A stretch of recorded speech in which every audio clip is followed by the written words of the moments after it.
I got a paper pop. Serious matter right here in my hand, immunity. We have final word on what the college football playoff will look like for this upcoming season. Now, you may be thinking to yourself, well, that's not anything. Can't we get finality on the next several years? Good question. No, it is, as it turns out, too much to ask. But we do have finality right here, I'm holding it in my hand, on this year. So as you know, last year was a, not disaster, but it was a mess because Boise finished number 9, but they were bumped up to number 3. Arizona State finished 11th, but they were bumped up to number 4. They both got first-round byes. Why is that? Well, because there was some rule that said only teams that won their conference title could get first-round byes. You didn't agree to it. I didn't agree to it. None of us have agreed to any of this, but someone did somewhere, probably wearing a bow tie and a sweater vest. And so that happened last year. And it threw the entire bracket out of order. We've litigated that to death, Oregon especially. So anyway, the powers that be looked at that and said, nope, don't want that this year. So they fought over it, and there were some concessions that had to be made, and there was some negotiating that had to be done. But we are at a place now where for the 2025 season, and let me stress, just for the 2025 season, we're going to go straight seeding. That means if you finish 7th, you're going to be the 7 seed. And it's a concept that sounds commonsensical, but that stuff rarely flies in this sport. So be thankful when you can get it, because it's very temporary. So we're going to go straight seeding. If you do win your conference championship, you're still getting in. You're just not guaranteed some bye. So theoretically, like you could have 4 Big Ten teams get the byes. You could have 4 SEC, you could have 4 ACC teams get the byes. That's unlikely in all of those cases, but it could happen. So we do have that, and it's for 1 year. And then there are going to be huge changes. Now, that was the news this past weekend. And that's what I think most people expected us to talk about on the show tonight. I don't really care. I thought that was coming, more or less. I am just utterly fascinated by the fallout, if you will. Because, see, here's what was happening behind the scenes. Behind the scenes, there was a lot of butting of heads. The ACC or the Big 12 or the G5s, Notre Dame, whatever, they knew that this was their one bargaining chip to try and get concessions on the format of 2026 and beyond.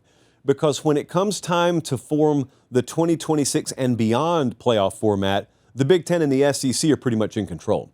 Well, the Big 10 and the SEC wanted changes to this year's format. This year's format is the last year of the current contract they're on. And the other conferences were saying, well, we'll give it to you, but you got to give us something in the future. And they were arguing over all that. So what happened was the SEC and the Big Ten agreed to whatever they needed to agree to in order to get what they wanted this year. It now looks for all the world like they're headed towards this model in 2026 and beyond that has the AQ structure built into it. That's the thing where you know how many teams the Big Ten's getting in. You know how many teams every conference is getting in. You'll have like 3 at-large spots, but largely there's a minimum number of teams from each conference that get in. Some of you love that, some of you hate that. I fall on the side of if we're going to 14 or 16 or whatever, I actually do think it makes a little more sense, but that's coming from a person who hated all of the playoff expansion period, so like I didn't want to be here to begin with. So no one's about to argue with me on this because I'm not wasting 2 seconds debating format when I didn't want to be here to begin with. Having said that, that's also not where my head's at. Where my head is at is I was looking, just perusing the internet as I do from time to time, when I have nothing better to do. And you know, what else have I had to do this week? And I saw a lot of the reaction when this announcement was made. And a lot of the reaction was from sports writers, but also fans who I know good and well, in many cases, supported playoff expansion.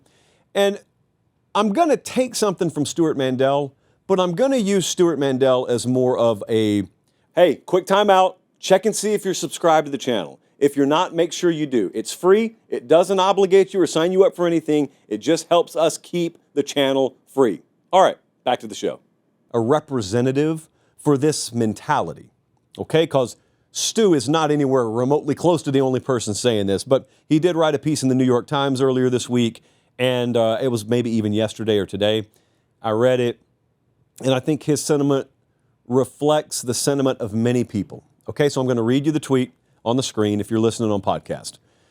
This is Stuart Mandel from The Athletic. The Big Ten and the SEC are plowing ahead with a bizarre future playoff format. 4 AQs each, double byes, and more that would cause serious damage to college football. Will anyone put a stop to this madness before it's too late? And I sit here and I read this and my jaw is just on the ground. I'm just in disbelief. Again, Stu's not the only person saying this. Let me correct myself. He's not the only person who supported playoff expansion saying this. There is an army, deep and wide, of people who supported expanding the playoff, who are looking at the result of an expanded playoff, and they're terrified by it. And I keep looking back at them, and I don't think I should have to say anything. I keep waiting for the realization to slap them in the face that they were on the wrong side of this. They supported the wrong thing, and yet that moment never comes. Colin, you got the next tweet? Because also in the replies to this were people like Kevin. So Kevin down here replied to Stu, and he said, but you wanted this. You advocated for it. Some of us told you morons, Kevin's word, not mine, it would ruin the greatest sport on the planet, but you cheered it on enthusiastically. Congratulations. Now, Kevin's not wrong. Here was Stu's response. Nobody advocated for 2 conferences granting themselves special access in writing, but you did. You did because there was no world, as some of us tried to tell you, where collateral damage was avoidable. If there was a utopian model where everyone got along and everyone got what they wanted, well, you would have heard me sing a different tune about playoff expansion. But I knew there wasn't that world. There was no world then, just as there isn't now, where you get all the positives of playoff expansion. Oh, Josh, we just get more football. Oh, it evens out the competitive balance. The little guy has a shot. There's no world where you actually get that and avoid all this garbage, because there was never a scenario where you expanded the playoff with the right people in charge. This wasn't hard to see. I know that because I saw it then. A lot of people saw it then. And so I look around and I see people who had zero consideration for the unintended consequences, if you want to call it that, of playoff expansion as they cheered it on. And then you expect them to take some accountability and maybe oops, we were on the wrong side of that one. No, there's zero accountability for what you supported either. Just fascinating to me. So here we are. Here we are. We fought this fight on this show I don't know how many times. Many, if not most, of the audience was against me on it, but that's fine. We disagreed on it all the time and shook hands at the end of the day. But what did I tell you? Every single time, what did I tell you? I had folks who made these disingenuous arguments against me. Well, how could you say no to more football? It has nothing to do with it. It has nothing to do with it. Well, why don't you want more access for more teams? It has nothing to do with it. We had differences of opinion on how it would impact the value of the regular season. We had all that. But what really at the core of my resistance to playoff expansion is I knew who would be in charge of it, and I knew what their motivation was, and their motivation was way different from your motivation. The Stuart Mandels of the world. Stu never looked at this and said, I want playoff expansion so that we can deepen the pockets of 2 major conferences at the expense of the literal rest of the country. But he advocated, as did many, for a step down a slippery slope that inevitably caused all of that. It was not hard to see coming.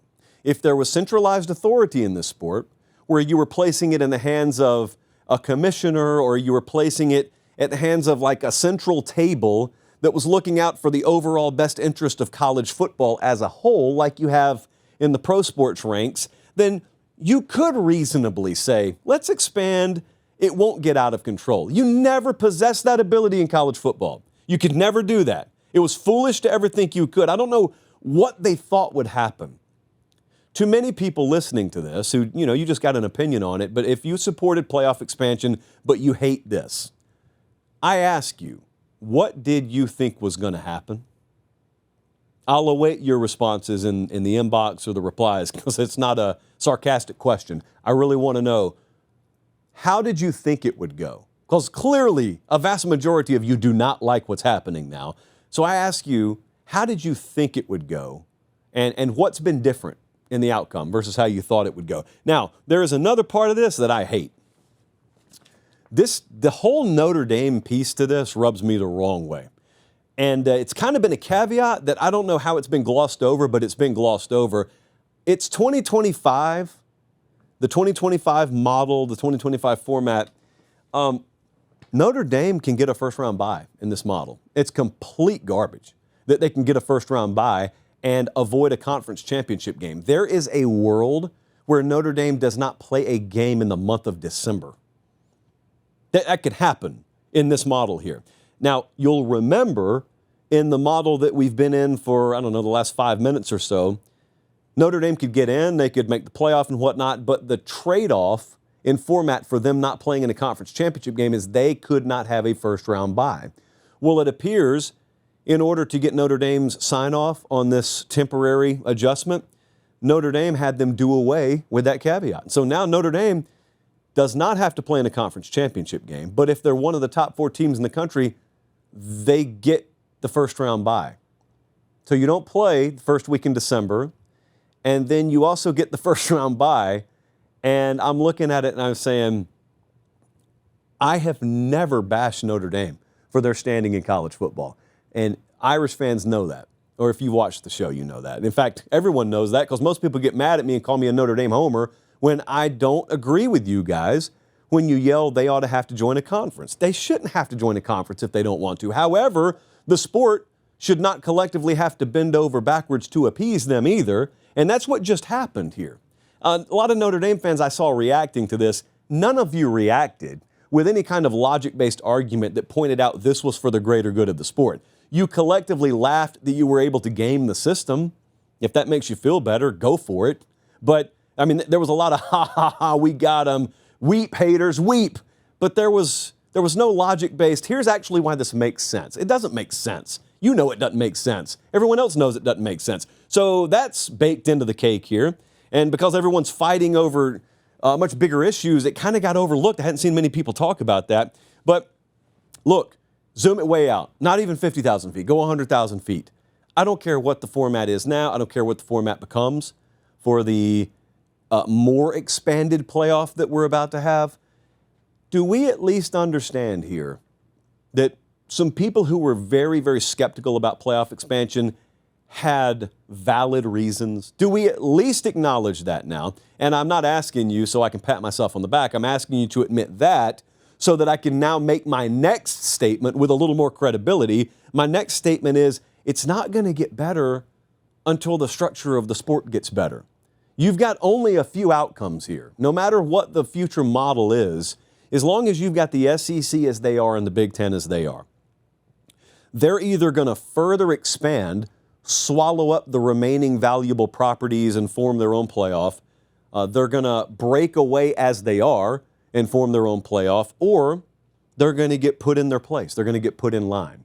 Currently, the third option is not doable because currently, we've got people that are resistant to any kind of change or, any kind of stepping in at the congressional level or the executive level. And look, I don't claim to have the answers on that. I do claim to know that things are a mess right now. And no matter what your format is, I'm telling you, as much as you look and you say the SEC and the Big Ten shouldn't get 4 apiece, the SEC and the Big Ten are going to look at you saying, you ought to be fortunate, you ought to be lucky, you ought to feel blessed that we're even allowing you to compete on the same field as us. It sucks. I don't like it any more than you do. But the difference is I'm not going to waste a whole lot of time arguing about how I feel when the reality is just right there in front of us. So that's the part that's got to change. And until then, prepare for more outrage and more headlines on Twitter like the one we just showed.